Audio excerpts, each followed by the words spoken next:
Hello, America. My name is Olivia Armour. I'm actually viewing um, information regarding the Housing Authority pornography scandal. And of course, there were parties that were involved with them to build up an empire by use of these pornography scandal that they're utilizing the internet for such endeavors. Now, my God, it's so much I don't even know where to begin. Um, I was a recipient of Section 8 and has been for more than 20 years. I've been trying to get off for a multitude of years. And basically, I would just try to keep employment, thinking that with employment, I would definitely pursue a career in order to become stabilized, whereas I'd be able to handle my own rent. Somewhere in the back of my mind, I always had thoughts of being on something and something given to me for free. Like, for instance, our rent. Your rent on Section 8 would be extremely low. And there's so many people that had it. So I'm trying to figure out how could that possibly be? I mean, in this world, you get nothing for free. In any event, I began to work. I'll go back as far as 1989 when I first got on. I graduated from a travel and tourism school. And just to show you my credentials, I went to school for travel and tourism. And basically, what I do is book reservations, hotels. I can take reservations over the phone, guest check in, do night auditor. And all this is basically in the realm of travel and tourism. And just to let you see my diploma, here it is. That's my travel and tourism diploma. Okay.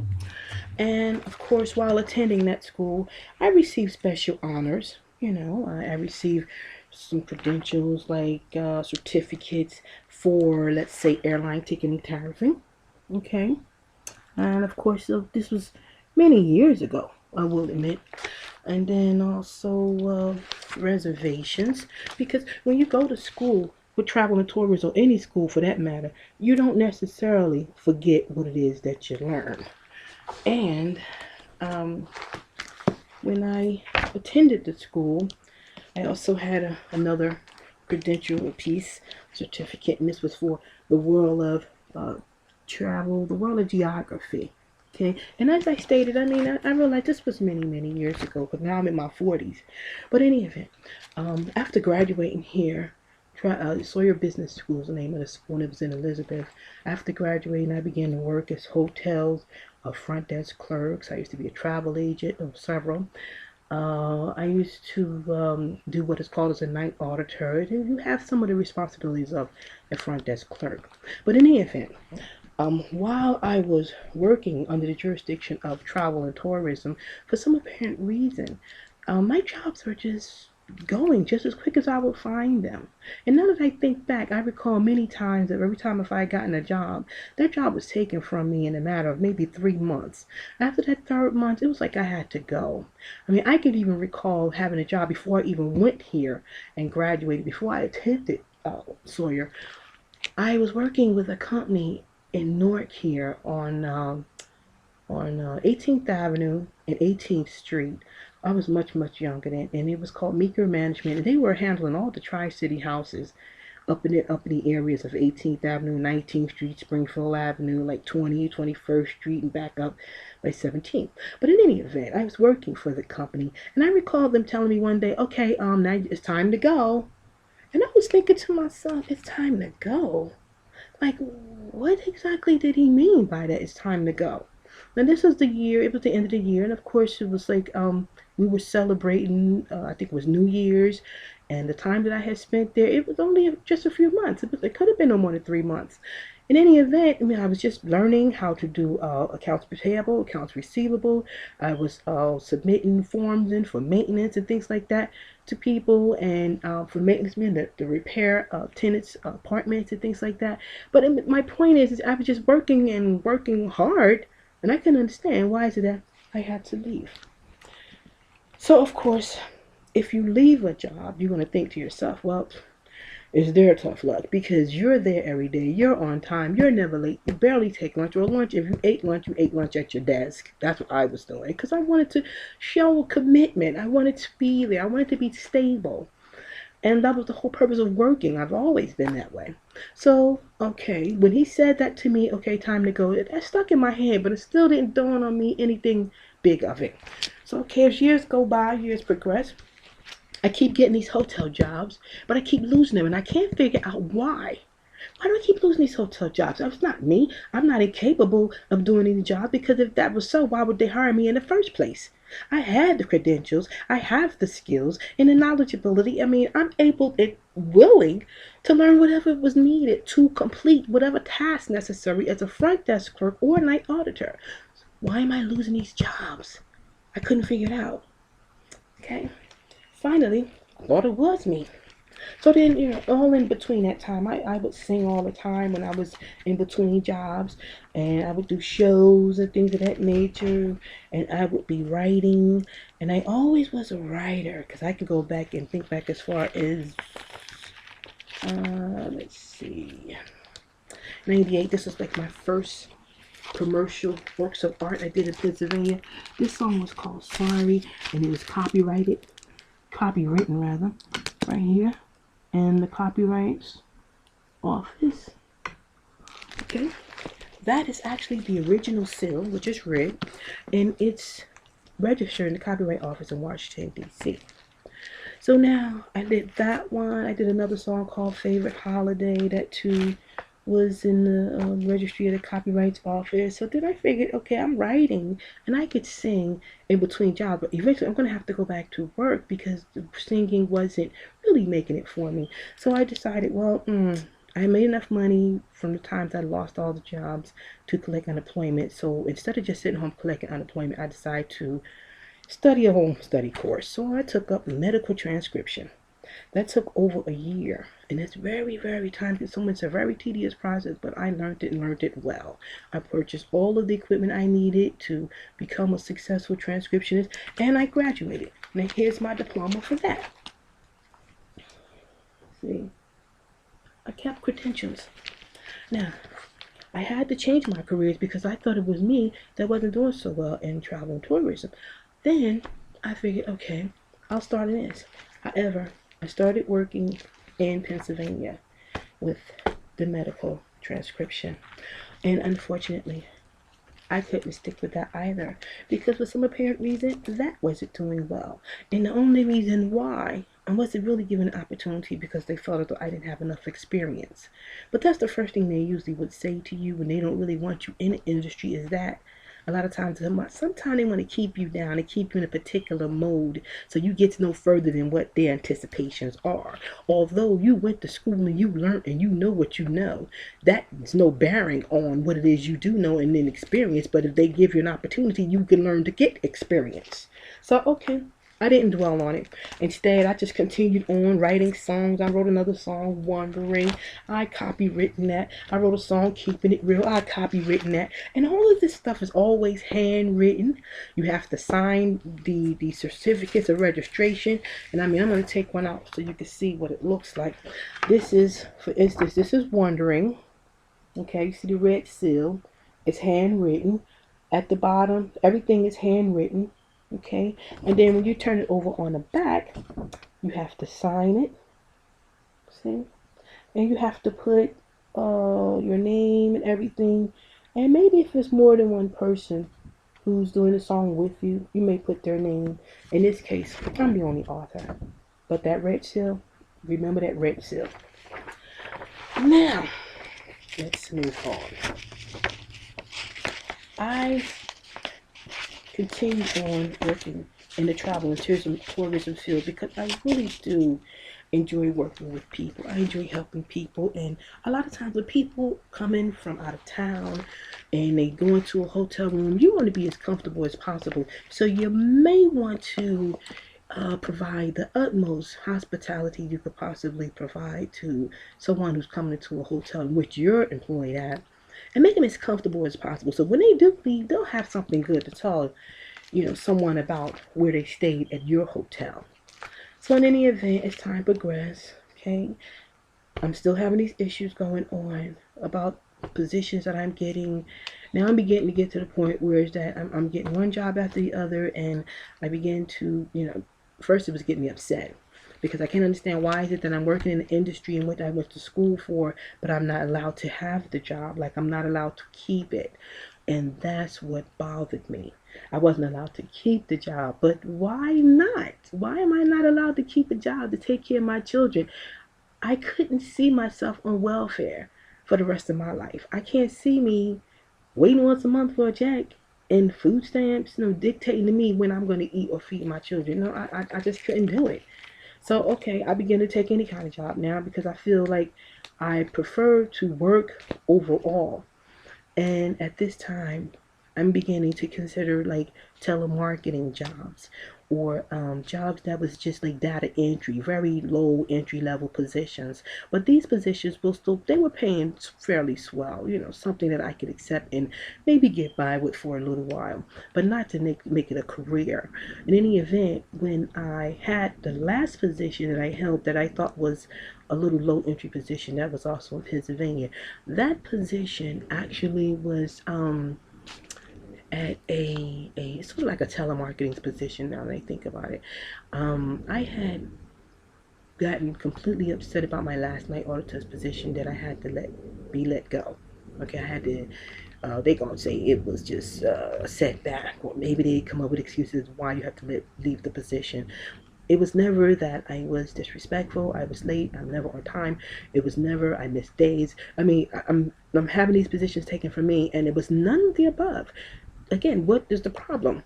So okay, as time progressed, I just said, you know what, I'm just trying to push stuff over my head and keep it moving. And that's just the way I am. Now what happens is this last position, like I said, I was working as a telemarketing, and what happens is I'm really good at talking. I can speak properly and fairly well enough that my sales were soaring. So I was bringing home $600 to $700 a week. And before you know it, it was like, okay, here's another problem. Now what happens is I can no longer keep this position. But before so, I had a friend that told me that, you're not having those positions because you're not supposed to. Now, mind you, I left from Pennsylvania and took my section. I mean, I left from New Jersey and took my Section 8 to Pennsylvania. They call that portability. And when I moved to Pennsylvania with my Section 8 from Newark, at that time, someone told me that I had a camera in my house. So I couldn't figure out where this camera was. And I thought that maybe they're lying because Section 8 wouldn't allow that. They do inspections. They never allow. But then they told me this is why you can't keep the job. Because it's Section 8 that has the camera. And I'm thinking to myself, no. I'm thinking they lying. They gotta be.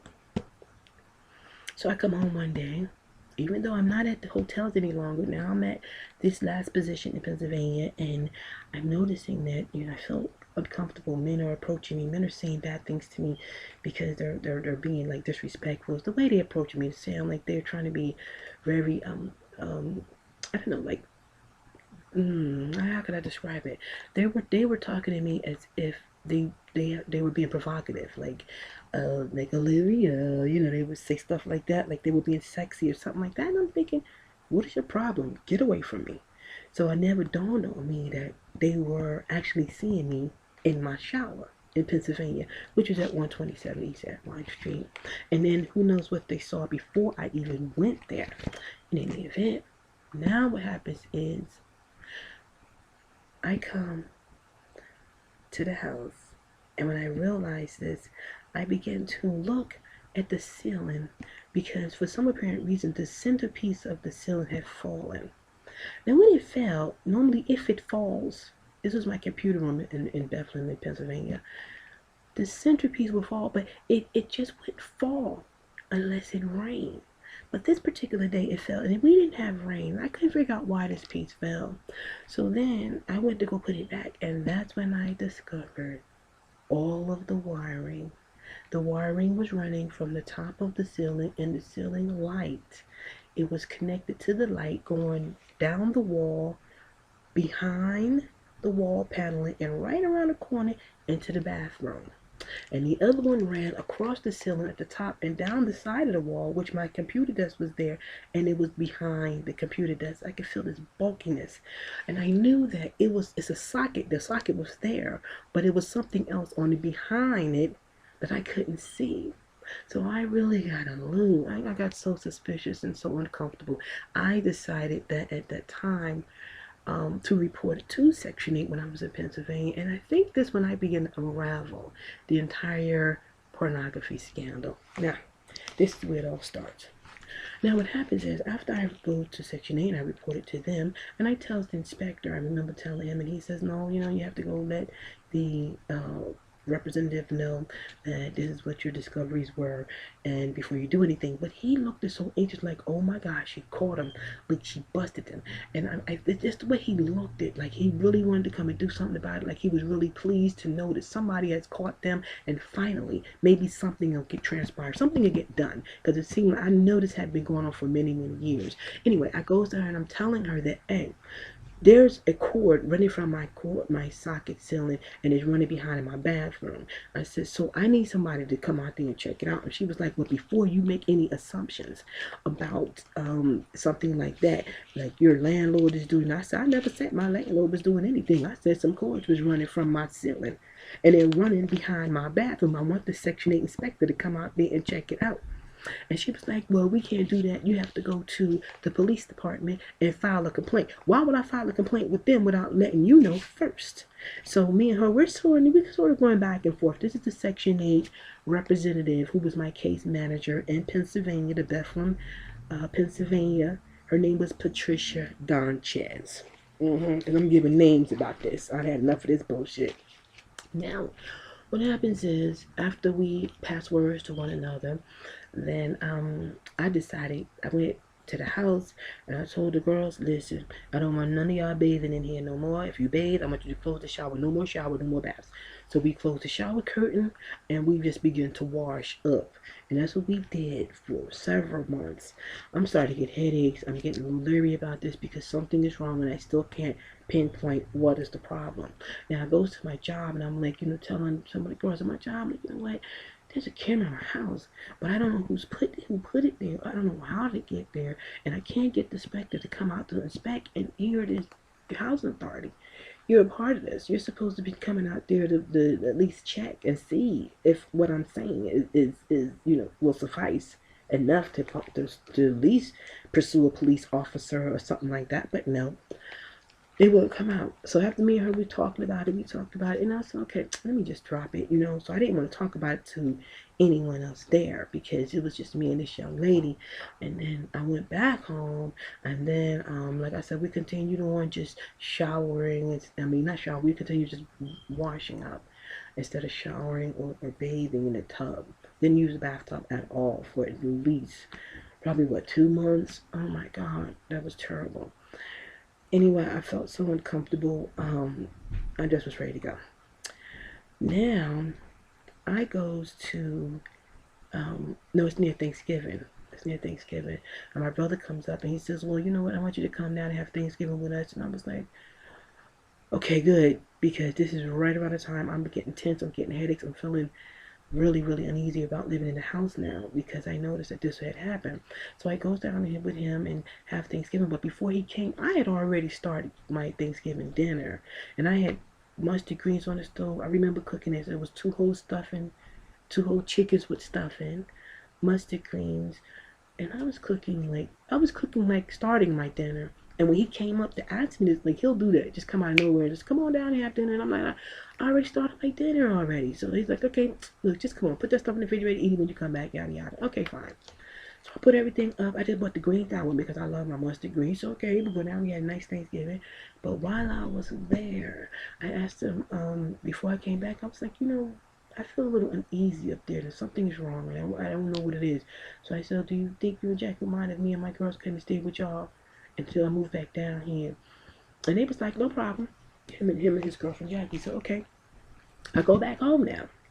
And I go back to the job. But before I go back to the job, that same night that I went back home, we never did get a chance to eat because it was late. So we were sorting out our clothes the next day, and I was preparing to go to work.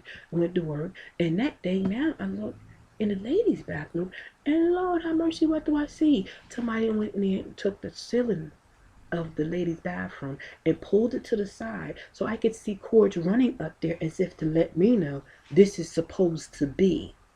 This is not what things are supposed to be. Okay, and I already figured that out. So in other words, they were already following me and I didn't even know. They had been watching me since I made the discovery, probably since I went to the Section 8 office and reported that. In any event, I was like, you know what? I took a picture of that. Then got me a camera. I took a picture of that. Went home and took a picture of the shower, the tub, the bathtub, around the nozzle of the tub where I seen the hole at. I went and took pictures of everything in that house. And then, because I was still uncomfortable, came home that night after taking pictures of the bathroom. That night I went back home and I started taking out the dinner that I was making for Thanksgiving. I said, okay, we'll have this for dinner. And when I began to take everything out of the refrigerator to put on the stove, oh my God. Somebody had to came to my house. They had to eat off the chicken. The chicken wasn't even done. I was starting to cook my dinner. I couldn't believe that. The chicken bones was thrown back in the pot and then put back in the refrigerator. I mean, here they're eating raw chicken. I don't even know who did that, but somebody came in that house and did that while I was in Pennsylvania having Thanksgiving. I mean, New Jersey, while I was having Thanksgiving with my brother and his family. So I was like, you know what, we're not eating this. So I threw everything in the garbage because I didn't know who touched it, where it came from, or whatever, because by that time I didn't want it. Then I continued on trying to deal with the situation, knowing that this had happened, don't know what to do. If I went to a policeman or spoke to a police officer, how many officers is going to be down with this? Or how many people in the city would actually be participants of this? And at the time, I didn't know it was just that serious. I didn't think it was just that deep, that it was just a big scandal that they were behind. In any event, I just decided, no, I'm moving. And so I got my last check. But before I get my last check, my landlord calls me and he's telling me, well, you know, the bottom line is I don't appreciate how you're using so much water there and you're behind in the water bill and this and that. But the bottom line is if I'm working, if I'm paying the water bill, what the hell is he going to worry about the water bill for when I'm paying it? Okay. So no matter how much I use, long as I'm paying for it, don't worry about all of that. So he went into this big shindig about me coming to his house. Well, he was calling me, actually telling me to come to his house so we could talk about this, but you want me to move. Okay, so if you want me to move, I don't need to come to your house. For what?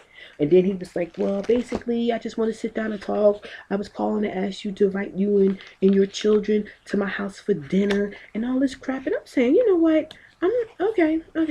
I said, okay, but I never did go because I had no intention of going to his house for dinner, knowing you want me to move pissed off about a water bill that I pays, and you're going to tell me to come and have dinner with you, but you're trying to evict me? Want me and my kids to come to your house for dinner? This don't even make sense. He said, so come over here so we could talk. No, we could talk right now. We're on the phone. Go ahead. What is it you need to say? Go ahead, talk. What do you need to say? His name was Albert Wright Bauer. They called him Blackie. He was in Pennsylvania in Bethlehem. He was a white man, big fat white man. And so at this time now I'm pissed off because I can't figure out why would he want me to come to his house. He usually come to my house to discuss anything pertaining to the water bill. He'll come and get the check. I pay him. He get his rent faithfully. And sometime it might have been late, his rent. But believe me, Section 8 was paying majority of the rent. So why am it's such a big deal if I'm late or that sort of thing? I still got his letters here and everything. And regarding like him wanting me to actually get out of his house. So okay, make a long story short, I just, you know what, he went on and on about me coming to his house. I told him, okay, sure. I just said yes so I can get off the phone with him. Next day he calls me up and says, oh well, you know what, you're still coming, right? And so I said, yes. So I'm thinking to myself, why are you calling and acting like this is some sort of a, you know, he was calling and acting like this was a meeting. What's up? And I had got, so, you know what, I got so upset. And I just told him yes. And told him yes, that I was going to vote and never went. Instead, on January 6th, I wrote this letter to him. Okay. This is my 30-day notice that I will be vacating the premises, yada yada yada, and it's my signature. Okay. And this was again back on January 6th. I'm out. So I went and packed up, and my kids we moved out. Now, what happens is we moved with my brother. He trying to tell me I owe him a lot of money. He tried to get me back in Pennsylvania. I'm like, no. I'm not coming back up there. Trying to act like I owe money to him. I owe money to the city. A bunch of crap. I don't owe nothing. So next thing I know, I stayed with my brother for over a year. I finally get my Section 8 because they wouldn't give it to me. Talking about I had to pay all the bills, the electric and the gas, and before they get my Section 8 back from Pennsylvania to New Jersey. I mean, they took me through the ringer, bro.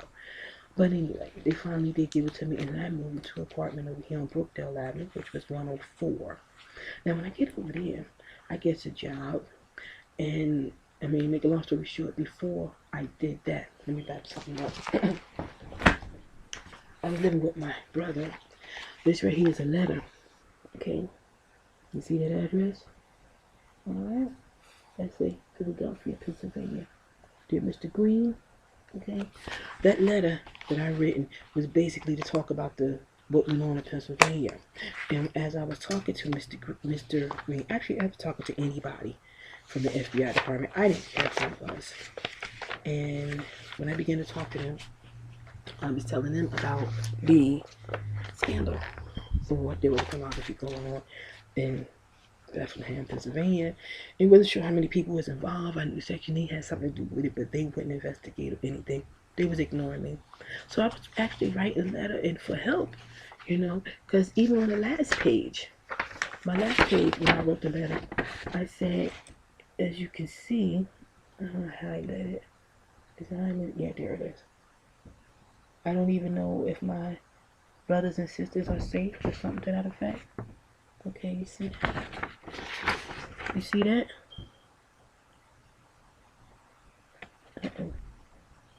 I don't even know if my children, brother, or sisters are safe. Okay? That was the last page of the letter I wrote to the FBI.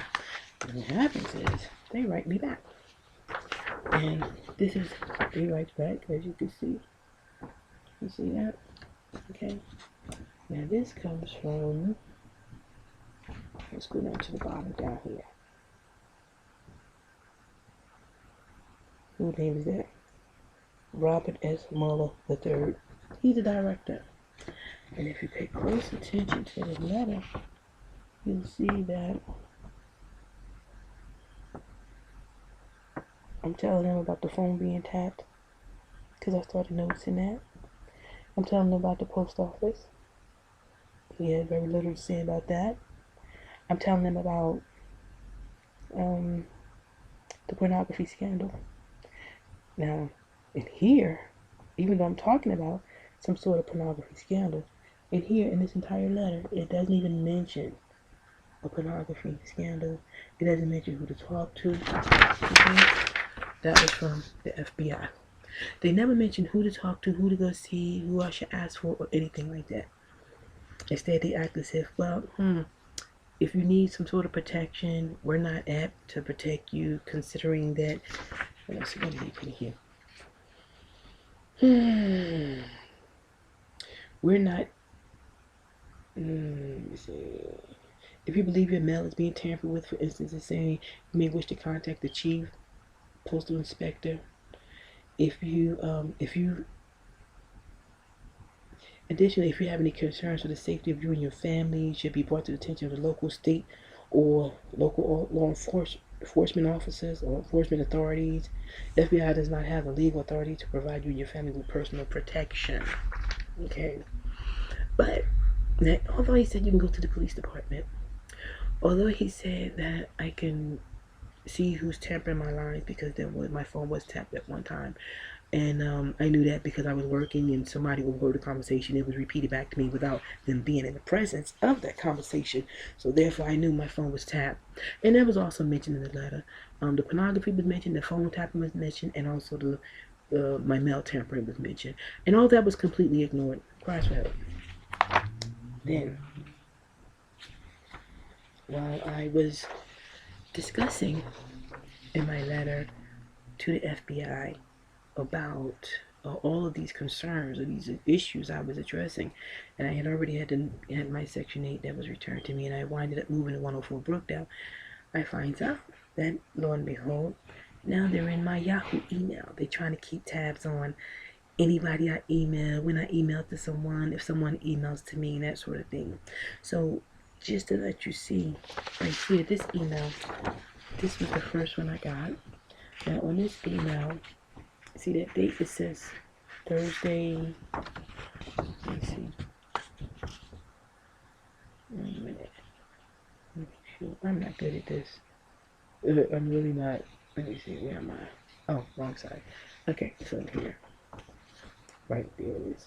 This is January 17, 2008, 4:14 p.m. and this was a Thursday. Okay. This is where someone emailed me. Okay, this was my buddy. And you see it's a plain email. Plain. It says original message and it tell you who's it from. To, that's baby ticket. That was my niece. It has the sent and the subject. That's it. And then it's a message. This is K-Ron, aka. Okay. Now, what happens is, this is Yahoo. I started getting email tampering. Let me make sure I can set it right. Now, let's see, what date is this? This date is Wednesday, March 12th, 2008, rather. Now, over here is Olivia Armour. Olivia Armour 104 at yahoo.com. You see it says wrote. What is that doing here? You have emails when you receive a title it says wrote. But what happened was when they knew I got wind of this, they hurry up and erased all the emails that had the title like this with the heading, and then this part that said Olivia Armour wrote. That's not supposed to be there. When they realized, Yahoo realized that I went in my email and I noticed that, and I'm saying Olivia Armour, Armour 104 at yahoo.com wrote, that means my email is being monitored, because and that means this is going to a third party. Okay, and with that being said, by going to a third party, who would be interested in keeping tabs on my email that they will put Olivia Armour wrote, thinking that this is what their plan is to do. See? And when somebody would respond to me, it would say the same thing about this. See right here? Okay, see, I'm not too good at this, but I'm trying to get it together here. It says Lee Justice at 2gmail.com wrote. Same thing to him. Okay, so if somebody emailed something to me, I email something to them, then what happens is it would be it would be monitored. Okay, and that's what Yahoo was doing. They were monitoring. So let's get down to the nitty gritty. Okay, now you got just the basics of how this all began. In 2007, November 2007, that's right, 29th, my daughter Chanel was murdered. Okay, and at first I thought she was murdered because they put on there that it was a gangland hit, but come to find out, it really wasn't a gangland hit, because although she had affiliations, or she was associating with people that were in gangs, still the whole entire process of the hit itself, it wasn't all gang related. See, that was all due to respect of housing authority. Okay, what happened was she called me on the phone and she had told me, Mommy, I know where it is. And I was saying to myself, what do you mean? You know what is? And she was like, the cameras in your house, they in the smoke detectors. So at first I'm thinking, what do you mean? The cameras, we found them in the bathroom, we found them in the smoke detector, they in people's houses, everybody is like people in Section 8. Oh, really? So at the time, I didn't want to believe it. I really didn't want to believe it. So just to let you know, let me just show you a couple of things. This is the inside of a camera. Okay, this is the internal portions of the camera. Like you can see all these little components and things like this.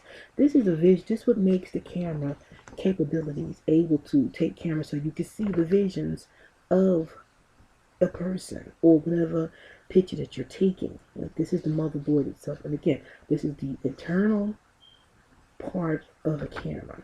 Okay, now let's look at the internal of a television set. Okay, this is the inside. Wait, am I holding this right? Wait, let me see something. I think it's like this. Wait, is it? Oh, I gotta learn this. Right, okay. Now, over here, what you see there, that is considered the motherboard. See, this is a motherboard with capabilities. All those little components that you see there are basically for television viewing. Right? Now, I'm going to show you one last piece. This is the components for a computer board. Okay, am I too close?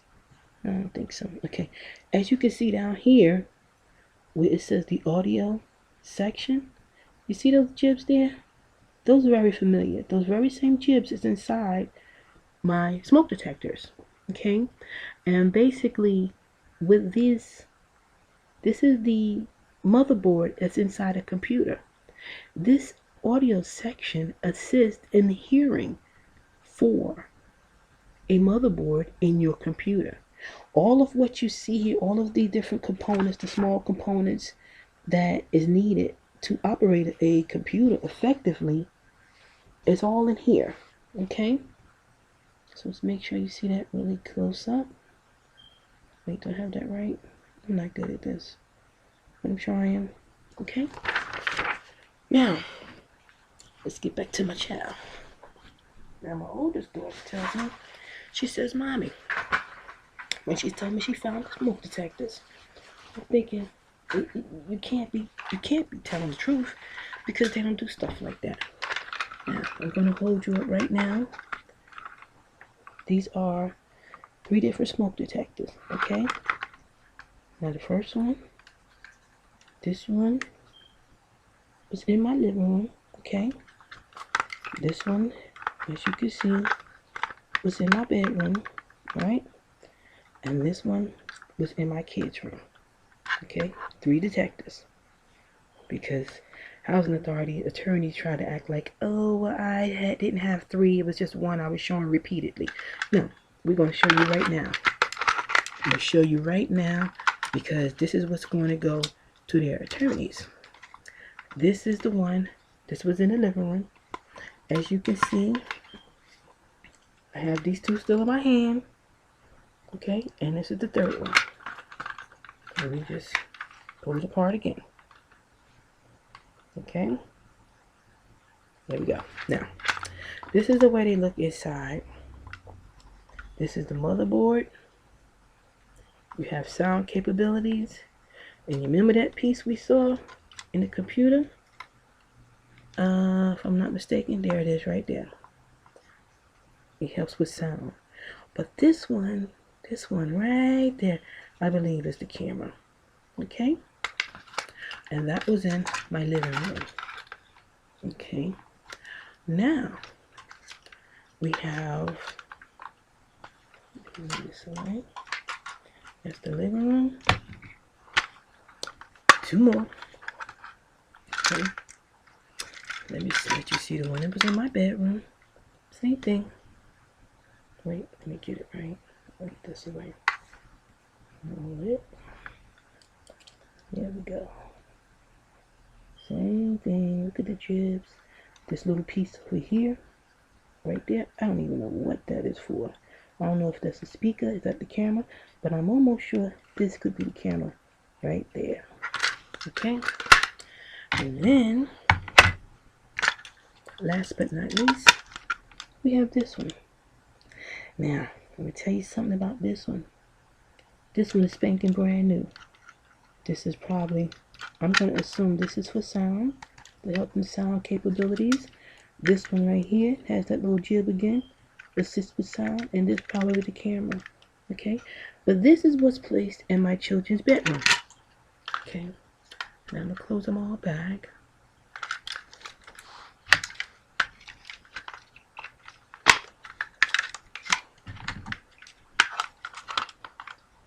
Now, what else I want to bring to your attention is on the back. And get a little closer. And what do you see? It says U.S. patent number 4246572. That's one. Again, this is the kids' bedroom. Wait, let me hold it right. Right? Okay. Now it's. Wait a minute, here we go. Where is it? Come back. Oh boy, I'm terrible at this. I gotta learn this. If I'm not mistaken, it'll like 4246572 because it's right there. And here's the final one, which was in my bedroom. Okay. And the patent number is the same thing. 4246572. Okay. Now, these are 3 different smoke detectors. When I lived at 117 because after I moved from 104 to 117, when my daughter began to tell me about the smoke detectors, that's when I realized this is where they were. So I'm going to put all 3 of them back up there again. That's 3. Okay? Now, November 29th, 2007. My daughter was murdered. It was a triple homicide murder in Pennsylvania. They tried to pass it off as a gangland hit. But what happened was when I went to the trial was some years later. I believe it was 2010. And the young men that were up there in this here shebang, or whatever you want to call it, they began to tell me, like I began to talk to them because they would give the parents an opportunity to have something to say to them if you would like to. So, of course, I did speak to one. In fact, and I told that gentleman, I said, I can't believe, he said, what, I'm the oldest. He said, I probably could have done something about it. But the bottom line is he didn't know what was going on. He didn't know what to expect. Nobody would have thought anything like this, especially not me.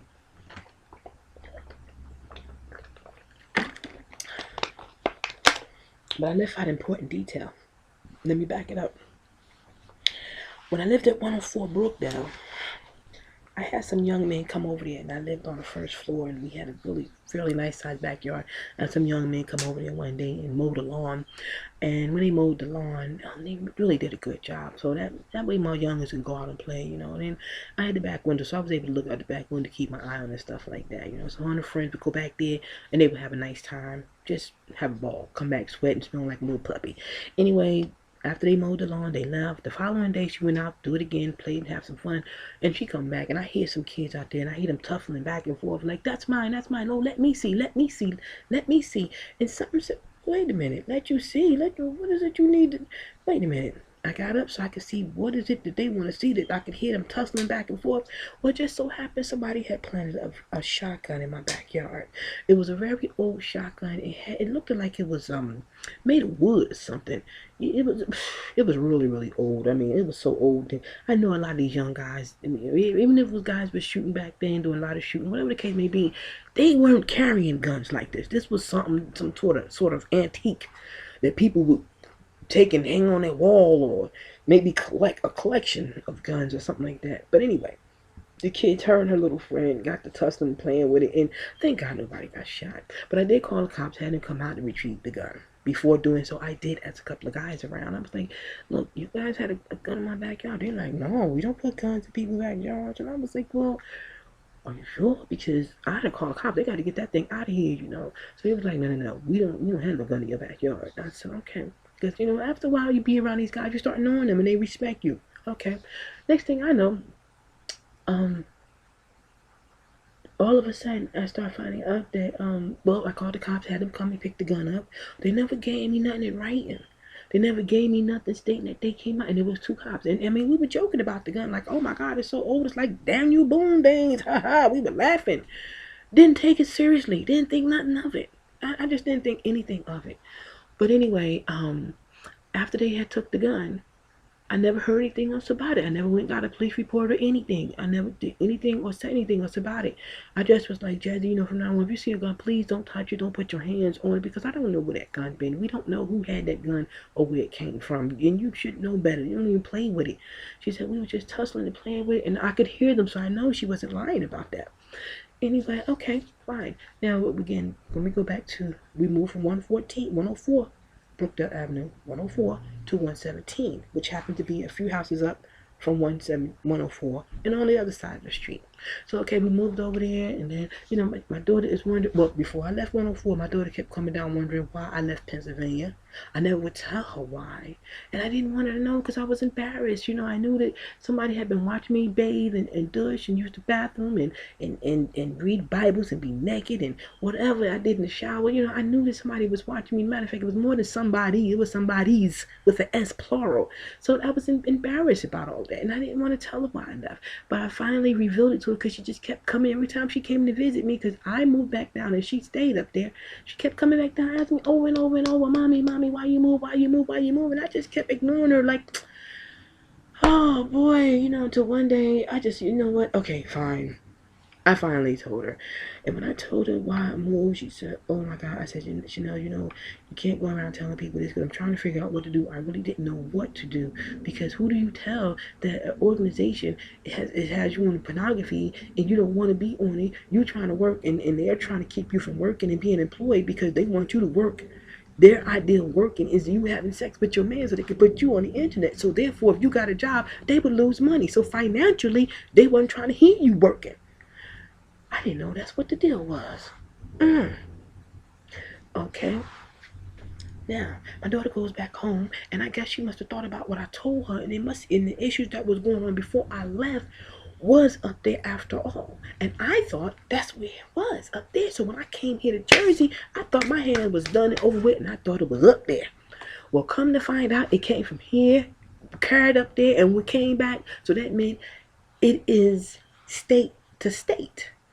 So by the time I moved to 117 and my daughter called me on the phone, I already told her how dangerous the situation is, but not knowing the severity of this, just thinking that I know something and I'm scared. I don't know what to do until I find out what to do. Do not call me on my house phone. Call me on my cell.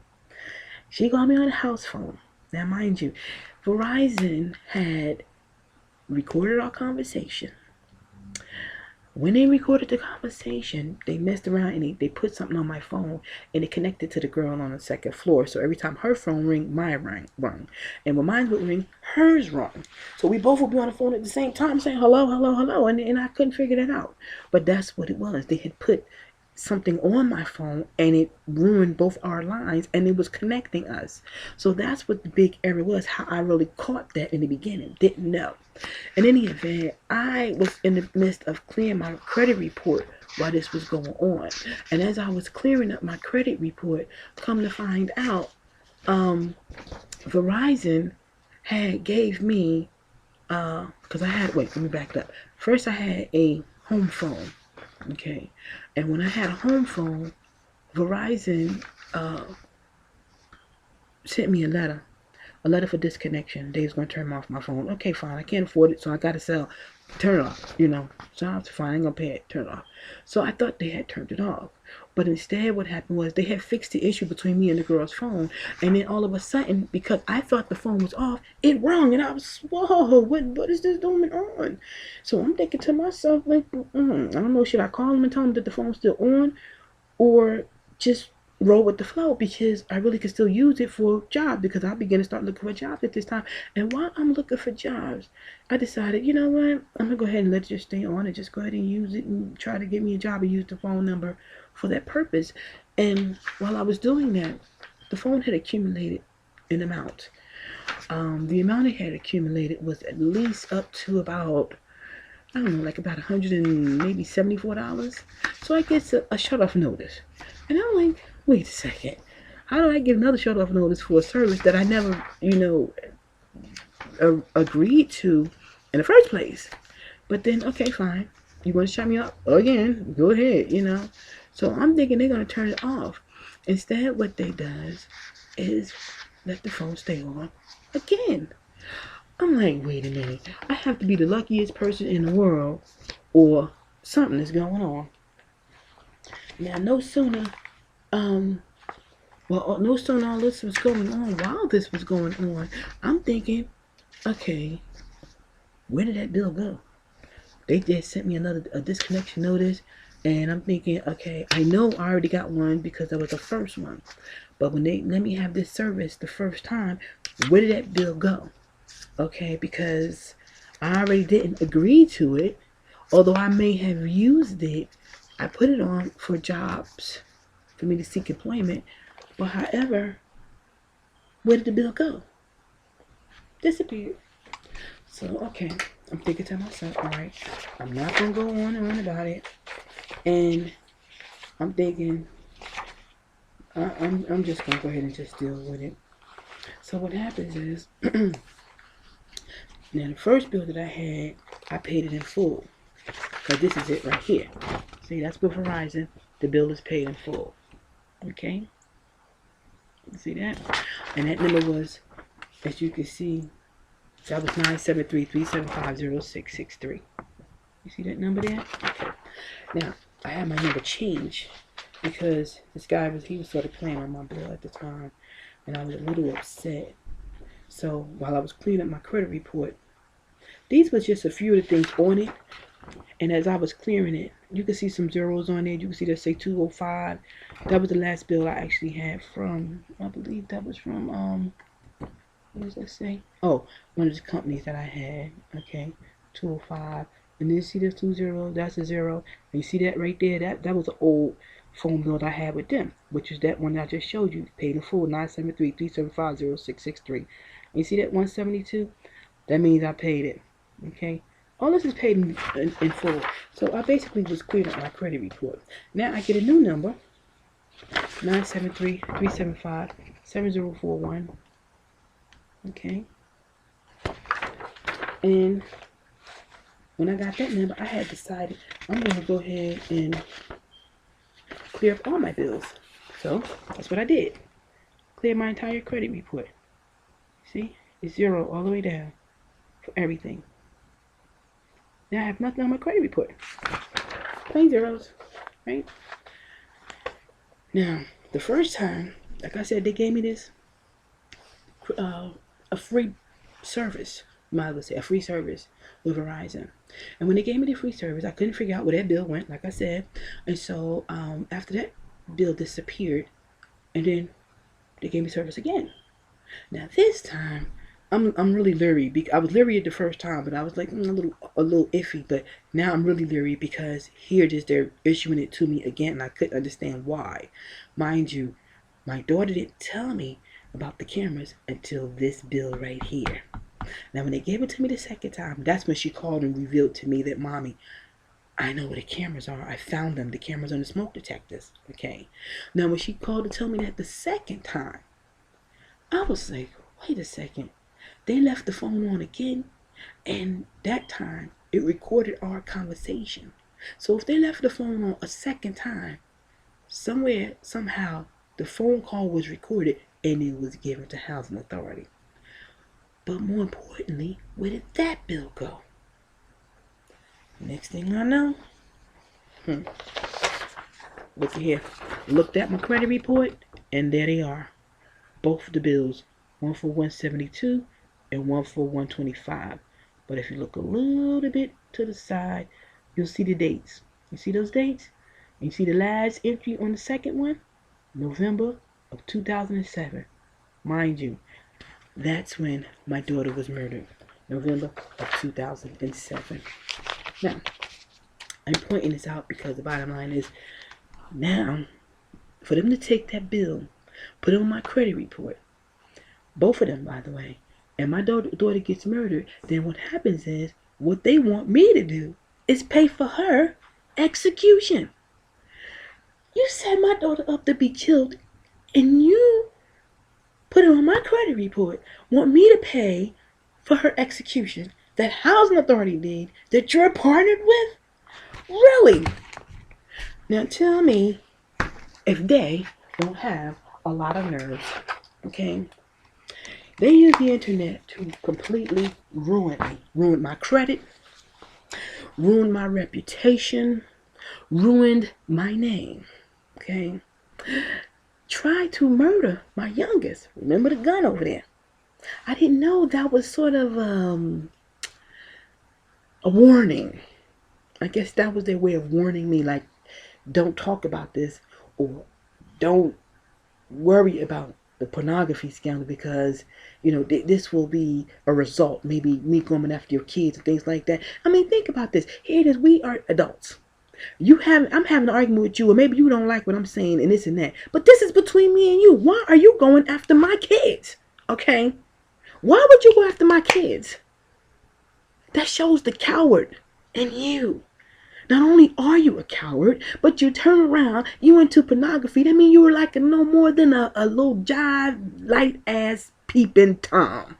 Okay, now let's go on before I lose my temper here. Because of what you are into and all the people that I'm going to involve you or mention who are partnered with you. Okay, let's talk about who partnered with you.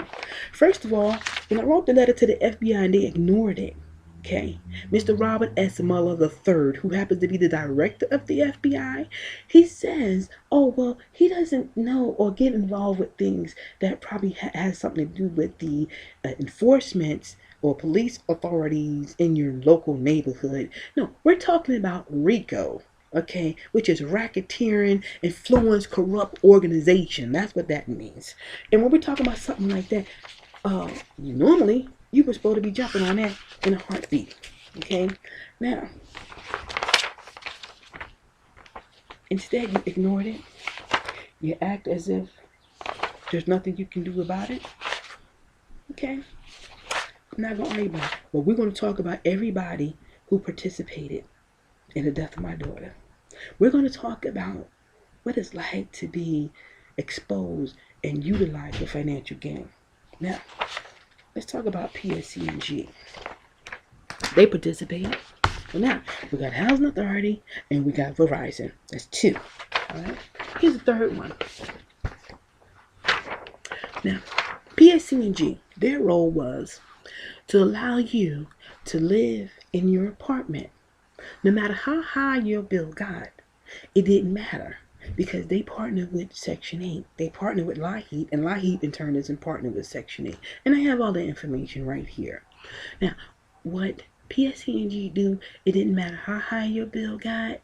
If you were on Section 8, they would let it stay that high. And then you went and signed up for LIHEAP, or you went to the welfare office and got them to help you pay your bill. But see, I didn't want all of that. I didn't want no parts of a pornography scandal, okay? I didn't want none of that. But I was forced on it, just like a lot of other ladies are. So let's talk about how high was my bill on PSC&G. Why don't I show you? Here's PSC&G. You see that address? I was living at 117 Brookdale Avenue, apartment 1. Look at the bill. You see that bill? $7,516 and some change. You see that? Right now, that bill is on my credit report. And I can't get that off. I have no intentions on trying to either. But you know what I'm going to do? I'm going to get some satisfaction one way or the other. Because the bottom line is, here, these guys, you think you participated in a pornography scandal. Not only did you guys murder my daughter, not only did you force me and my children into a pornography scandal for 20 plus years, you put me on the internet as well as my children. And when you've done that, you jeopardize our lives. You jeopardize everybody who is on Section 8, who's living in housing. And then, why don't we discuss how these smoke detectors get there? Okay, now you guys know how the smoke detectors get there, because what happens is each time, every year, you give an inspection. When inspection is done, if the smoke detectors are not in working condition, the apartments fails the unit. They don't completely fail you where the landlord won't get his money. No, they'll give a landlord the list rather, and tell the landlord what needs to be fixed. Like for instance, October 20th, 2009, they did an inspection for Housing Authority in my apartment. And what were they talking about? I'm going to show it to you. This was the Housing Authority Section 8 Housing Authority inspection. It was on October 29th, 2009. And as you can see, reading down the list, I can't see there. Wait, let me move over. Okay. They made a few issues about deteriorated floors or something like that. But in all fairness, look at that. You see smoke detectors up there? Because it is the landlord's responsibility. They want the landlord to make sure we maintain them smoke detectors. Maintain them. Keep them working. Okay?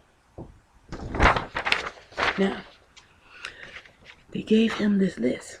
This very same list. And I got a copy of it. And when they gave him this list, they told him what are some of the things that need to be repaired. Like it said, bedroom smoke detector missing. That was mine because I took it down completely. Then it said bedroom 2, smoke detector missing. Left rear, single smoke detector. I mean, they went on and on. Smoke detector. Well, I got them now. Okay. When I seen this man come in, let me show you.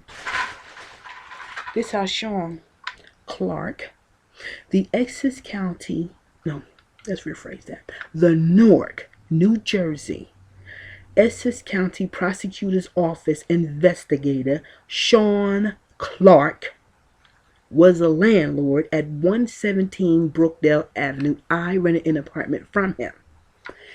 Came into my house like this. This is how he carried it in. Okay. And you know what he did? He placed this in my children's bedroom.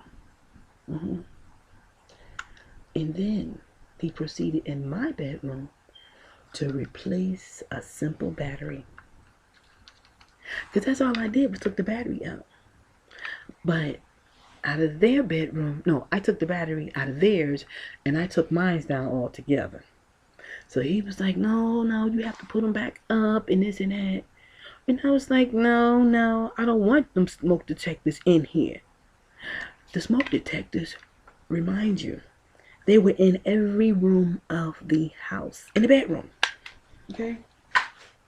But when I went to other people's houses, the smoke detectors was outside the bedroom. Right above the door. Okay? So they have a pornography scandal going on. Housing Authority is a crime conglomerate. It's sort of like a hub, like an airport. And PSE&G, Verizon, the FBI, Yahoo, private investigator Sean Clark, they're like airplanes. They're like riding into the hub. But I forgot something else.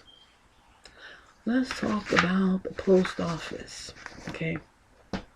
Now, what the post office was doing, they would get my mail, and they may have been, I believe they would send it back to them, or they were opening my mail and wasn't allowing me to have it. Okay, there's several sheets.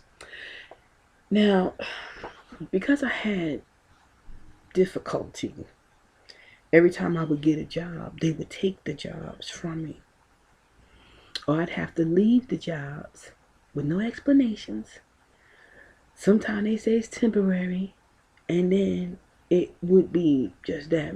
Other times they say it's permanent, and then it would be temporary. Or sometimes they say it's permanent, but then we're downsizing, and you were the last one hired, so unfortunately we have to let you go. So they had all these explanations why. In any event, I decided I'm going to start my own company. So I started my company, Armour Promotions, back in 2003 when I left Pennsylvania. But when I came to New Jersey, I actually just crossed over and began to set up a program called the Talent in You. Now, what I was in the process of doing was I was copywriting my logo. Okay. Now here is a letter from the Library of Congress. What happened was I sent the cost of the logo in. This is from the Library of Congress. Okay. I sent the letter in, and they were saying that because I sent them the money I sent them, it wasn't enough. So their intentions was, well, we're just going to keep your money because we didn't hear anything back from you. We let you know that we didn't get a response from you. So therefore, we just going to keep your money. So, oh, no, you don't. So I wrote them a letter and told them, listen. See, they didn't know I was an attorney my own self. I wrote them a letter and let them know. It doesn't matter what you're talking about. Oh, I'm going to send you the difference that is due. But when you fill out a copyright form, it's always more than one way to contact someone. You are provided an email address, a telephone number, a website, a mailing address, and these are multiple ways you can contact someone with some minor issue like that. Don't tell me you're going to keep my money and think that's what it's going to, oh no, you're not, okay? So after I wrote them, then they decide to send me my copyrights. And this is a copy of that. This is Armour Promotions. Oh, wait a second. Hold on. No, it's not. No, it's not. Where is it?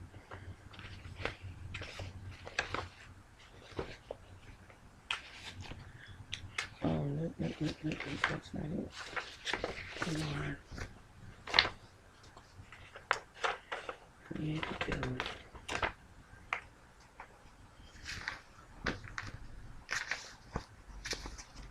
See, I have a lot of paperwork, and what happens is I wanted to go through my paperwork step by step so that when I get ready to go to court, just in case, I would like the perpetrators to see exactly their roles and what it is that they had played in, because all of this of what I'm doing as of now will be sent to each one of the perpetrators, all of the participants in this scandal. In any event, oh boy, what I do with it. I know I have a copy here because I have a copy of what it is that they're saying that, oh, well, the bottom line is, like the copyright office, for instance, is trying to say that I didn't send them enough money, and since I didn't send them enough money, they was going to keep it. And so I'm saying to myself, oh, no, you're not. And then that's when I wrote them a letter, and they wrote back, and they sent me the copyrights after all, bottom line, okay? And where I put it, I might have put it over here. I don't want to take up too much more time. But the copyrights for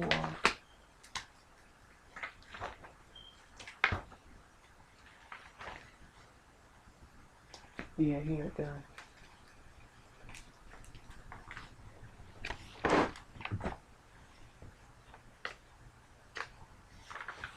Now, this is the true copyright for Armour Promotions. And you see that seal? These are the seals that you have. Okay. And this is the true copyright. Okay. This is what it looks like. All the information is there. Alright. See, that was the date originally, April 30th, 2007. But then it was October 12th, 2007 when they actually sent it. On the back, see, I'm providing additional information on how to get in contact with me. So there was no reason for them to try to withhold or steal or take my copyrights or do whatever it is they call themselves doing it. Okay, there's my email address. It's on one author. My signature. Again, I sign everything. Telephone number. There was multiple ways that I'm getting in contact with me, so I just wasn't trying to hear. And by the way, let you see what the logo looks like. This is what my logo looks like. Okay, Armour Promotions logo. See? So, even though I was having this copywritten, what Hauser was trying to do was keep me from doing it. Because the bottom line is, if in fact I would have gotten my company off the ground. 9 times out of 10, I won't be needing their services. But yet, they was making so much money off the internet. I believe not only on me, off of me, but all of the ladies that are on Section 8 and housing. Okay. Now, another thing they were doing with the copyrights, as you can see, that copyright that you would get is basically for we would call it like paper, any type of paper, whether if it was a picture or a book. These are different type of that is the type of form or logo, not logo, but is the seal. That is the type of seal you would have for paper copyrights, like as far as, again, books, paperbacks, pictures, and that sort of thing. That's when you get that kind. In any event, I sent 2 copies of some new songs I had wrote. Like I said, I've always been writing for many, many years, and I showed you that earlier, that, these are some of them. Like I mentioned that earlier, keeping it real. This is a black and white copy, so over here the seal is not going to be black. Of course, it's not going to be red, it's black. But in any event, after I wrote the songs, 2 of my songs disappeared. Where? From the copyright office. So you know what they did? This is how crazy they are. They sends me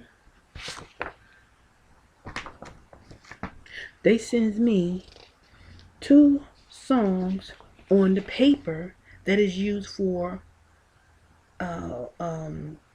with a seal that's used for paper copyrights. If you want to copyright, again, pictures, books, magazines, that sort of publications. The copyright, first of all, the seal is all wrong. PAU, the first 3 letters that you see there for registration number, that stands for performing arts. And it's not supposed to be on this here paper with this kind of seal. Furthermore, as you look, you can see that it's been typed. I don't type anything. I handwrite everything. This feeling is real. See how my name is there? And then it has the person, Karan, he's the second author. He and I both are authors on the song, right? His address, my address, whatever the case may be. But the bottom line is, what's going on? It's nothing on the back. See? There's nothing on the back. No signatures, no email addresses. No nothing. Nothing at all on the back. And the same thing with the second song. Okay? Same thing. The seal is the first thing you look at. The seal is basically a seal for, it's the wrong kind of seal. It's for publications. This seal is not for public. This is not the right kind of seal. I should have the other seal, and it is red, which I already showed you. And it's with my other song that I had written early on. This song is called My Eyes Are For You. See that? My name, Quran name, okay? Our addresses. And what happened? Turn it around on the back. Nothing. Okay? It's something there. They say certification. But typically, there's no email, no telephone number, no other additional contacts, no signature. Whenever you do a copyright, it always has a slot available for a signature. Matter of fact, that happens to be one of the requirements when you complete a copyright form. They always ask for a signature. Okay? And unfortunately, I don't see it there. Okay? It's not listed. So what happens is, somebody had my originals, and when they sent these to me, they thought that these would suffice.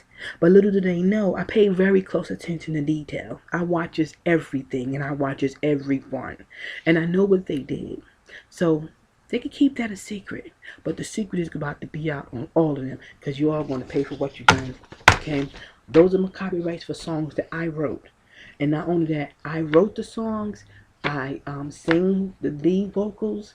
I did background vocals on one of the songs. The other one, he did background vocals. So bottom line is, we should have got compensated for these songs. Now, furthermore, they sent me an email stating they were going to be holding on to these for 2 years. 2 years. Who holds on copyright songs for 2 years when artists is trying to, excel in the industry? No record company, producer, manager, anyone in that field is going to allow you to hold those copyrights for 2 years. Furthermore, it's unnecessary. You got the money, send me what's mine. Okay? So I don't even want to hear that crap. Now, Did I get everybody? We talked about Sean Clark. He puts the smoke detectors in the houses for Section 8.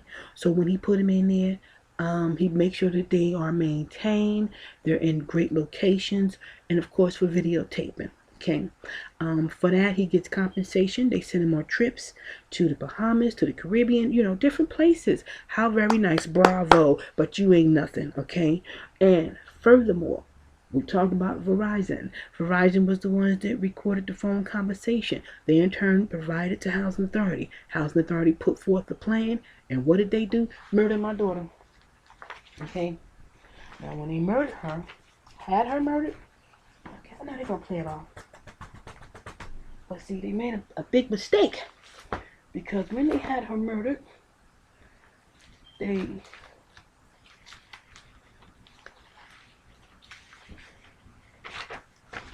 look at this. Now this is the Express Times. Okay? And if you look close enough, you can see the date. What date say?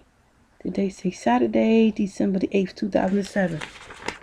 And what do you see there? Who's that on the front cover? That's me and my uncle. They was trying to help me. Okay? They put me on the front cover of the newspaper because they wanted me to see how they can manipulate situations. It's to say, you know what, Olivia?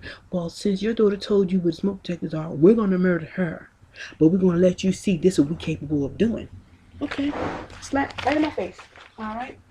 And that is the day I murdered my daughter. Okay.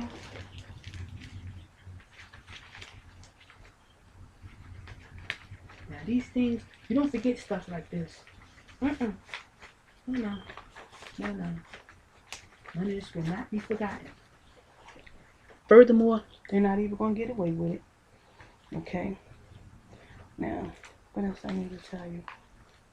Did I cover everybody? That's what Housing Authority did, and that started it from that point forward. I came home and I put in a case.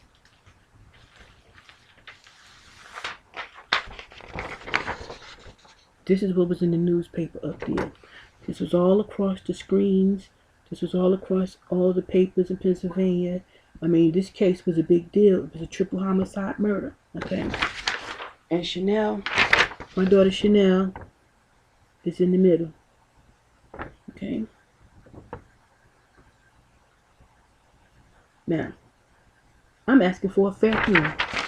I wanted a fair hearing. Okay. What is wrong with that? What's wrong with having a fair trial, fair hearing? Okay. But see, no, they're not going to do that. Because of all the evidence that I have, probably put everybody behind bars for the rest of their lives. But yet, they have their forefront runners, okay, of 4 guys that's up serving time right now, which happens to be, what? Life. Somebody got life. Matter of fact, I think maybe 2 or 3 of them have life. One has from 13 to 26 years. Okay? But what about the people who stood in the background? Who the big head honchos? What about them? They just get a slap on the wrist? They just sit back and just smile and laugh and grin? Is that what they're thinking? Okay. Now, after they had done that, which the post office had done more. It was quite a bit more that the post office had done that in which they participated. Okay.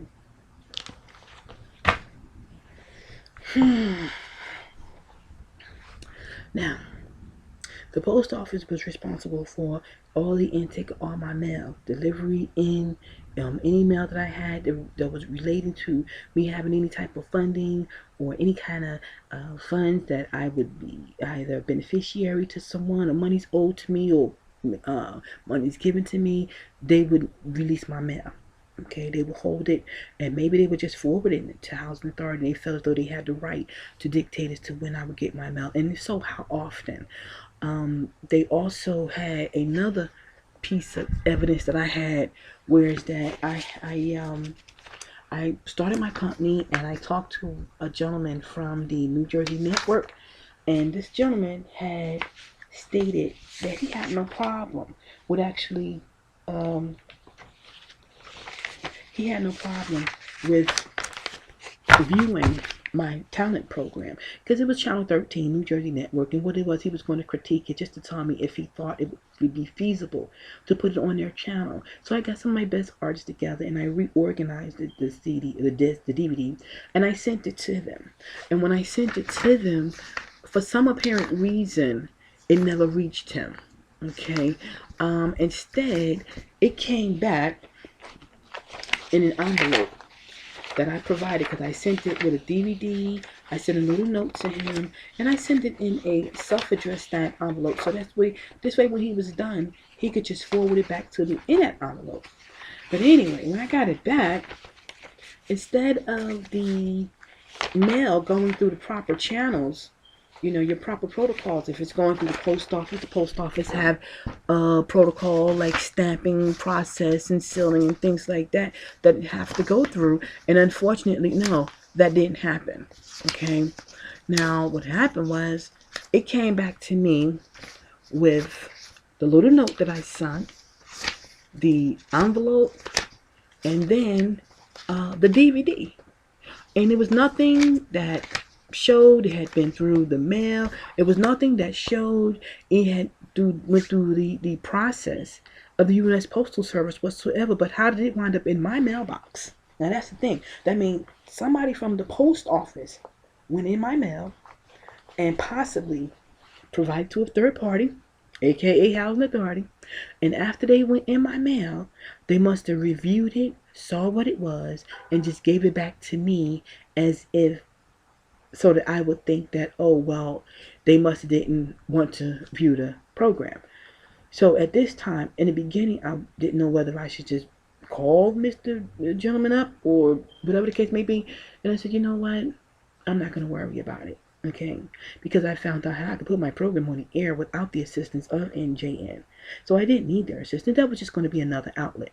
So, okay, fine. Now, again, the post office was tampering with my mail. Verizon tampered with my phones, recorded it. Verizon, I would be pursuing them more than anything, because I know that they put something on my phone and they tapped it and they videotaped it and then sent the conversations about my daughter to Housing Authority.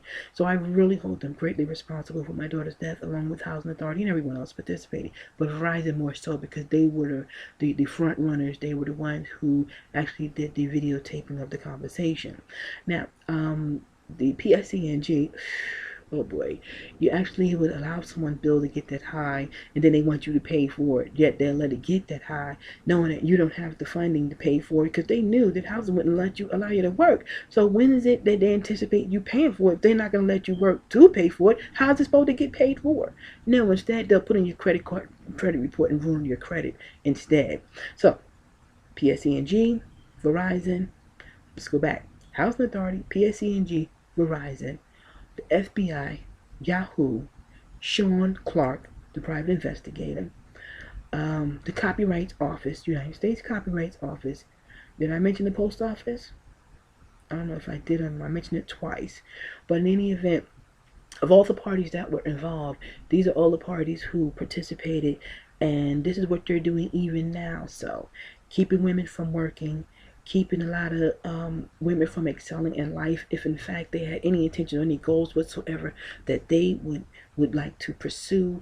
They're forcing them to be determined, or not determined, but terminated rather, from jobs and employment, and forcing them to get on welfare. And then when you get on welfare, what happens is they're forcing you to go and do what is called this work activity, trying to make you, or force you to provide free labor to the city.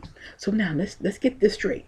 First, Housing Authority is forcing you into pornography because they're making money off you off the internet. Now, it's bad enough the government is giving them money to pay for the ladies to be on the program, but then they're turning around making money on the side off of your affairs. Your most intimate, most private affairs, they're putting that on the internet and showcasing it for all the world to see. Meanwhile, when men see you, they get the impression that you into pornography. You lose your dignity, your pride, your values, your self-respect. I mean, what more can you possibly lose? And once all that's gone, it's on the internet, you never get that back.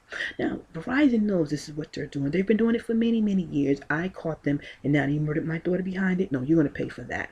I had to suffer for many years because not only did you expose me from personal perspective, you exposed me in ways that I would never have imagined someone doing that before.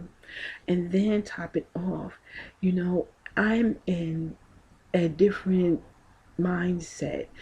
If I'm having relations with my boyfriend behind closed doors, you had no right whatsoever to have that aired on the internet. So for some guys who see things like this, shame on you men. Shame on you. Because you should be aware. You should know you're able to have any kind of affair you would like. And you don't have to go and utilize that site to go and peek into a woman's bedroom or in her bathroom. I mean, some affairs that you may have, you can have without the assistance of housing authority and what they're doing.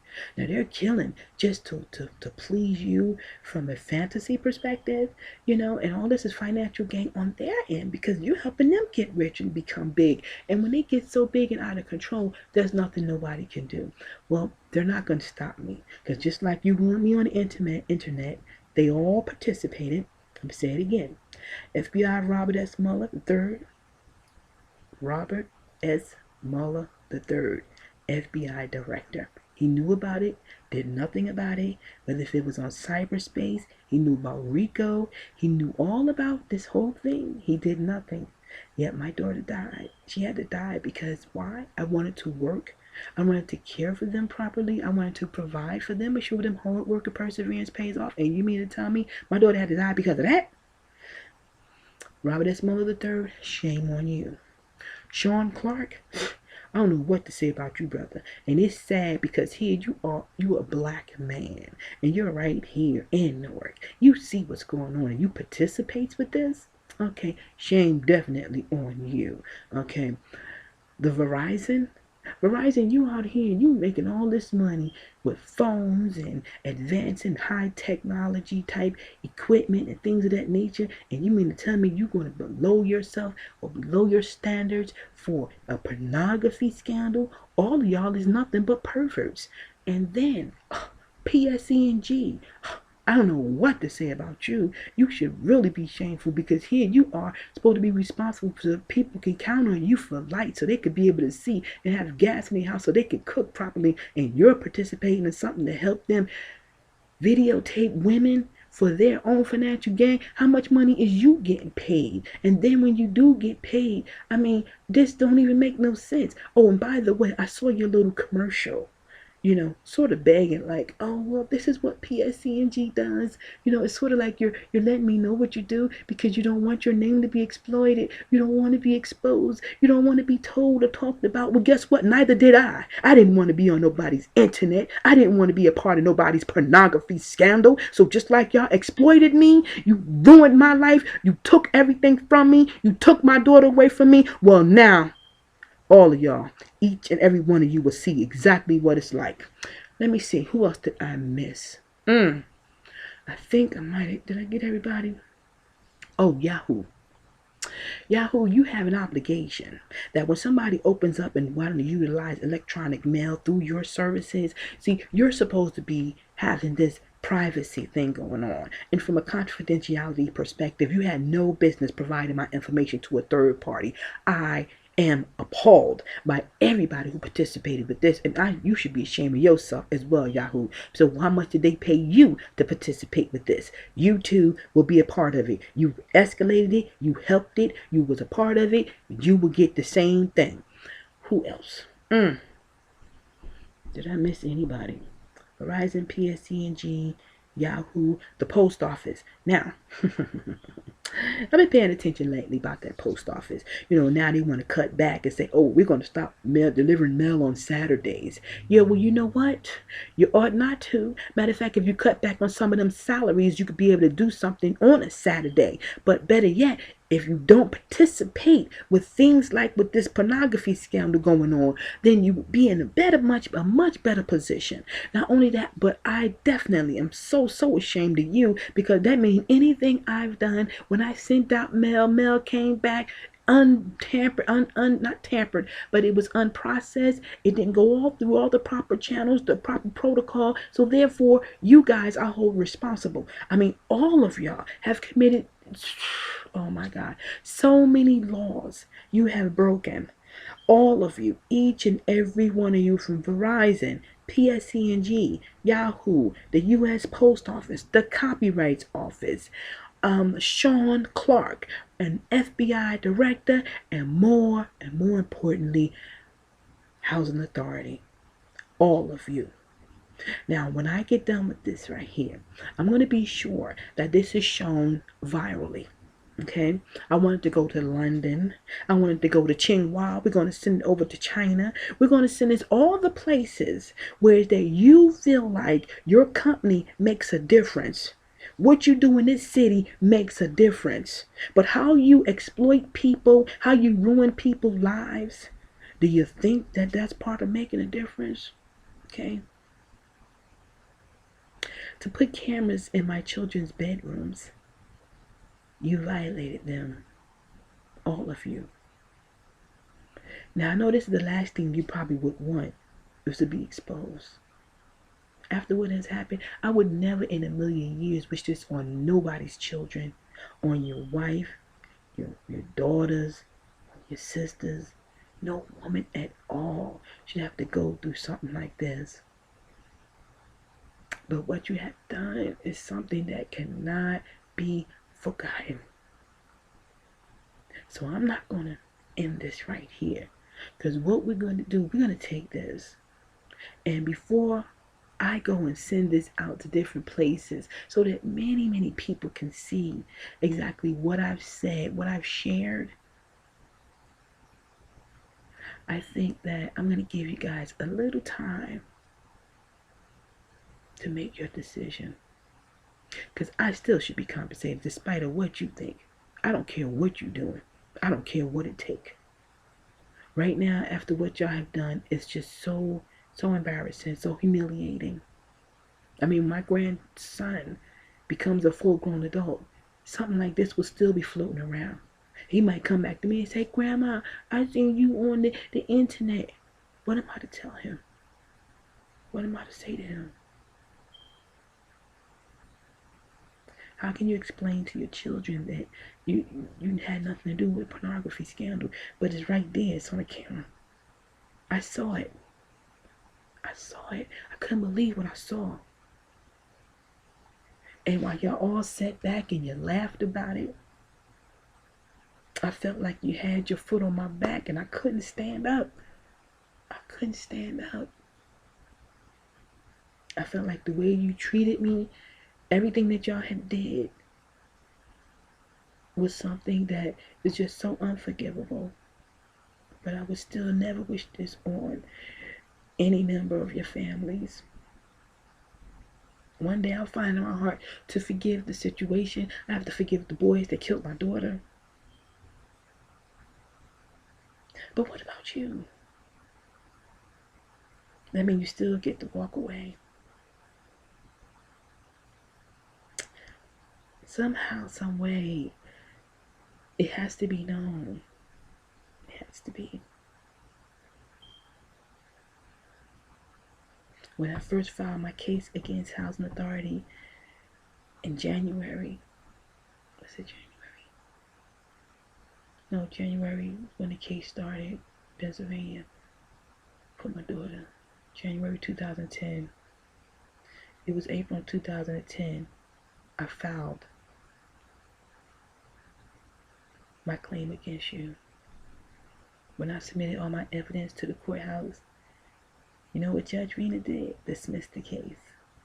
Because y'all try to act like, oh, well, the bottom line is it's barred and I didn't provide anything to the New Jersey Tort Claims. But the New Jersey Tort Claims was saying that basically we don't have anything to do with Housing Authority in Newark.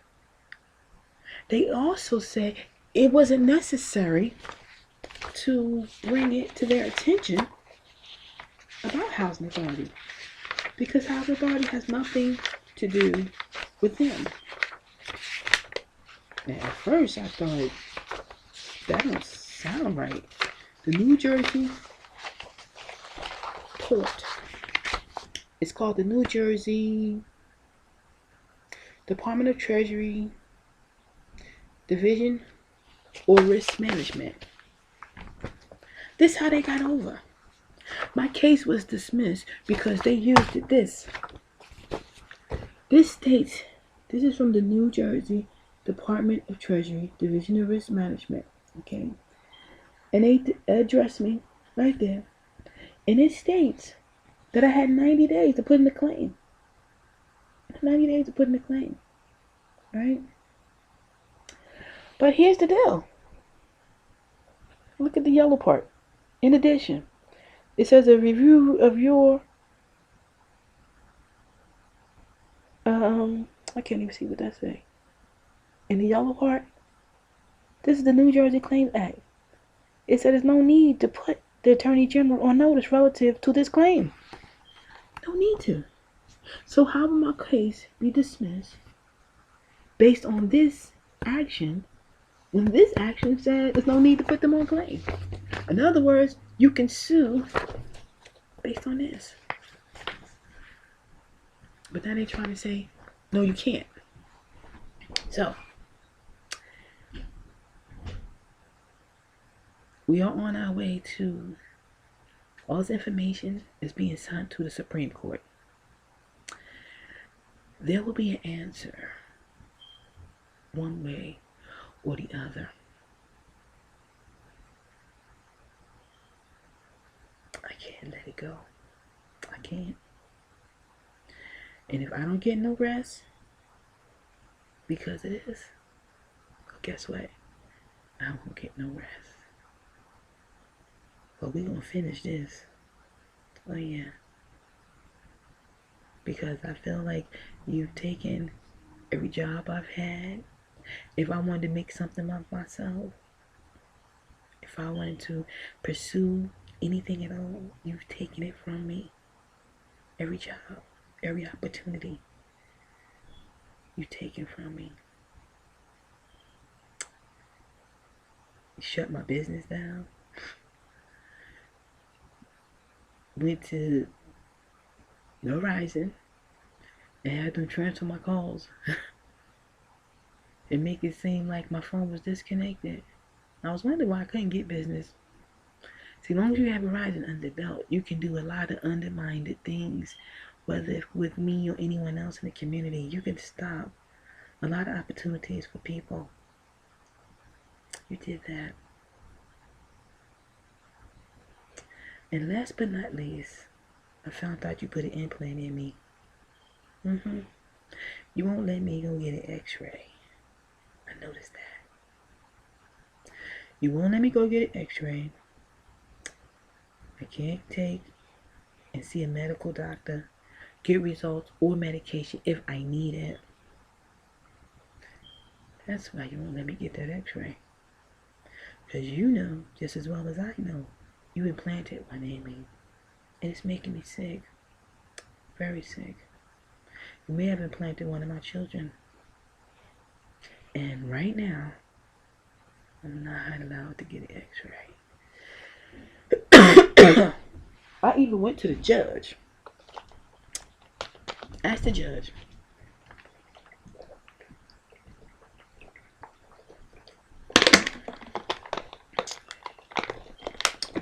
I went to the judge and asked the judge if I can have a court order to take an x-ray. And of course, when you do something like that, when you have a trial going on, you have to send all that information to your adversaries. Okay, and here is the request. You have to file a motion.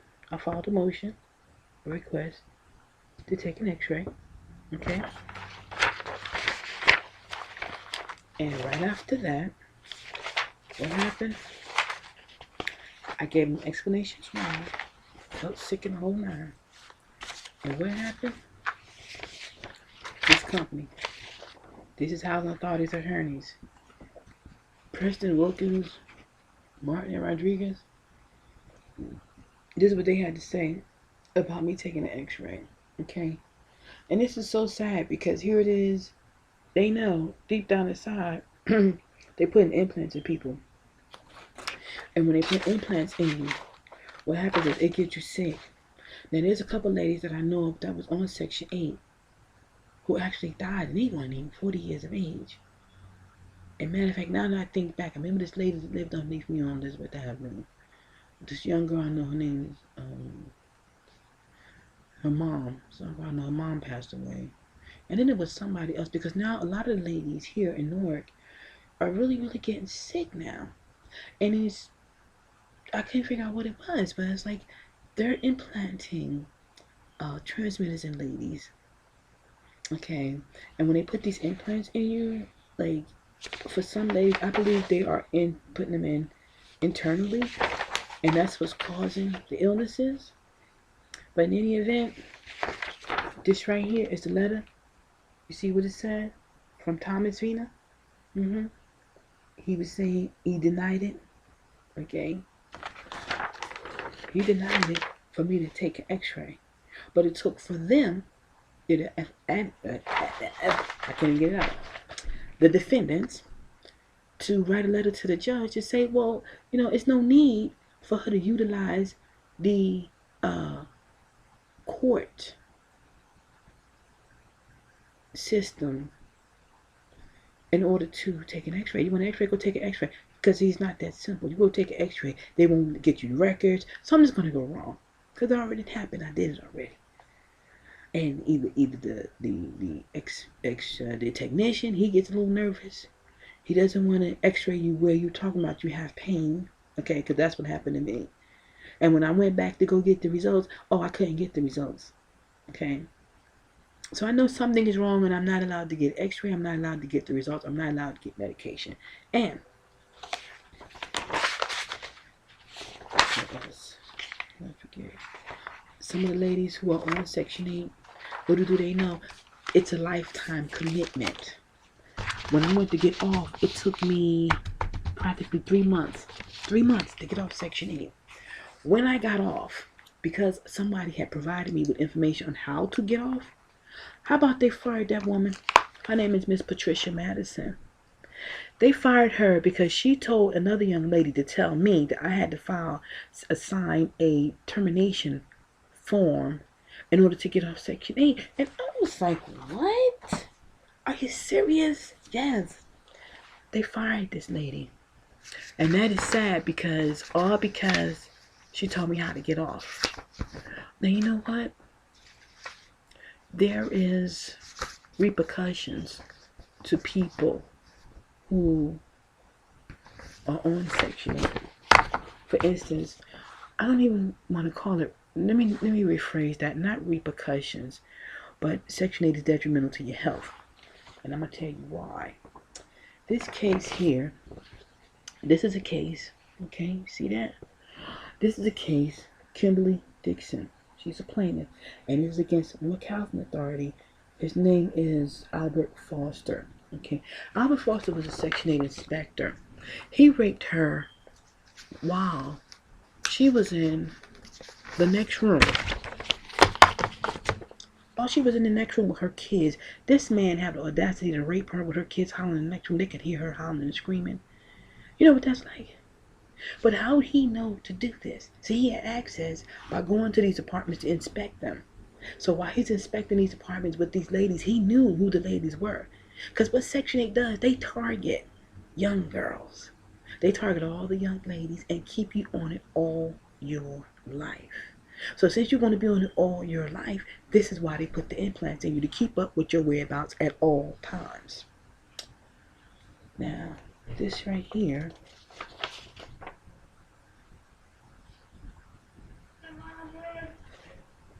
hey, this is information. What do you want? This here is the information from the, as you can see, the Attorney General Child Pornography.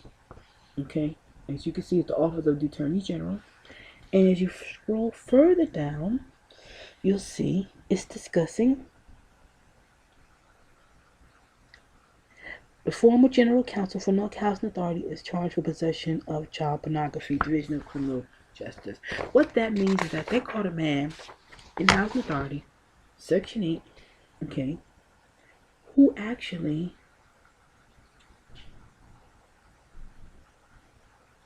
was caught with a computer. On his computer, he had pictures of children on his computer. Now, let me tell you, Housing Authority don't like, competition. They don't like competition. So, I'll get back to that in 1 second. But with this gentleman, they caught him with kids on his computer. He had a laptop that they gave him. Okay, and the reason why I'm saying they don't like competition, because even if he do something like that, it's like they will go after the small person. If it's one person, they all gang up on that one person. Okay, lock him up. Like I found out, there was other ladies who was madams and things like that here in Jersey City, Hoboken, or whatever the case may be. And these prosecutors, it was attorney ones. He had a prostitution ring or something like that going on. I mean, they would go after these people, and fast too. They go after them real quick. Bottom line is, why they going after these people? Because Housing Authority don't like competition. Anybody who is out here doing anything that is in competing or competition with them, they're going to get them locked up. They want them shut down because they want to be able to control all of the money that comes in from all the ladies on Section 8. That's the only way the money is going to be divided amongst all the cities and everybody in the city. So whoever partners with Housing Authority got paid. PSCNG got paid. Verizon got paid. The post office got paid. Okay, who else? The FBI got paid. Director got paid. Who else? FBI, post office, the copyrights office, they got paid. Okay, Yahoo, they got paid. So everybody Sean Clark, he got paid. Okay, so everybody who participated with this pornography scandal, it is in Newark, New Jersey, and wherever you portable, or it's called portability, you take your Section 8 from one jurisdiction of one housing authority and then go into another. Like if I took it from here to Pennsylvania, you could take from Pennsylvania to New York to Connecticut, from Connecticut to Maryland. Wherever you take your Section 8, it can go, as long as there's another Section 8 office in that division, in that state, everything still applies. So if it's pornography here in Newark, if it's pornography in Pennsylvania, where else is there pornography? Just these two states? It's pornography in every housing authority jurisdiction there is throughout the United States, even in Hawaii and Puerto Rico. If housing authority is there, it's pornography there. Okay, so they are actually exploiting our children.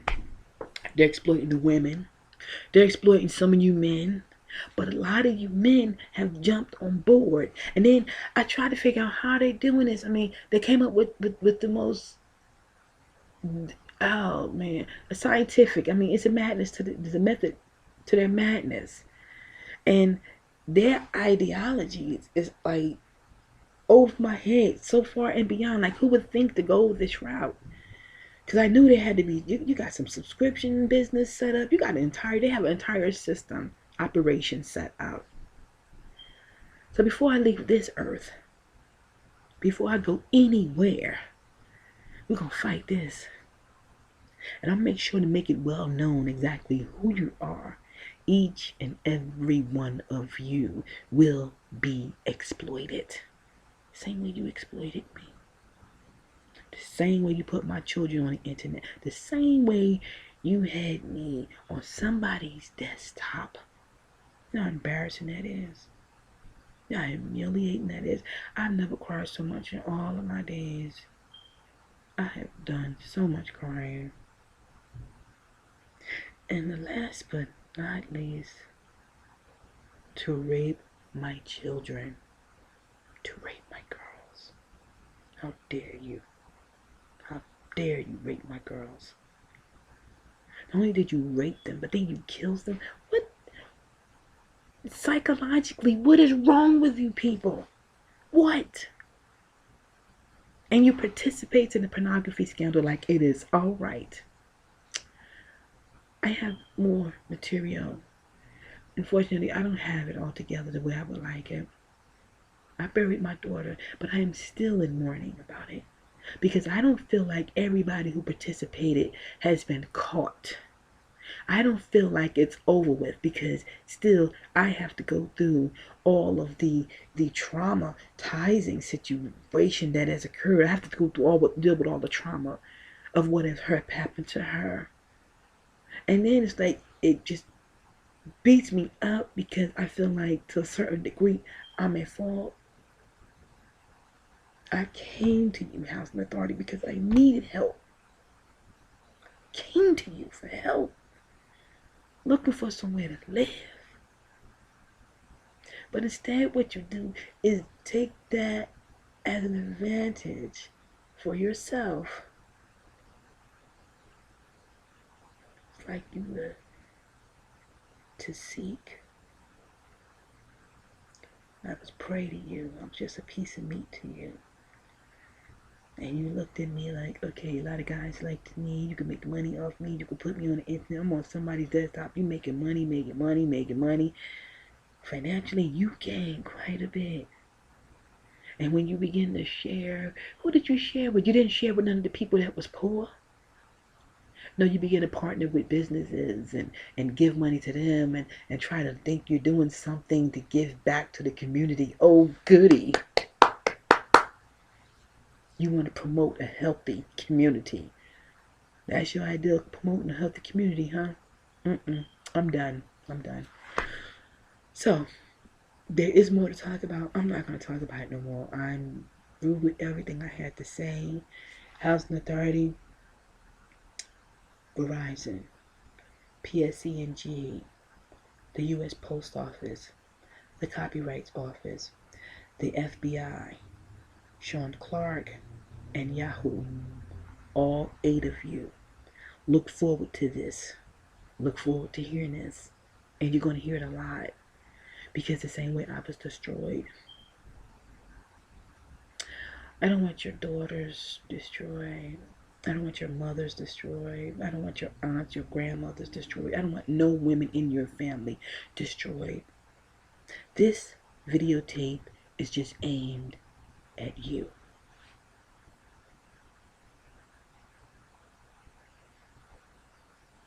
Thank you.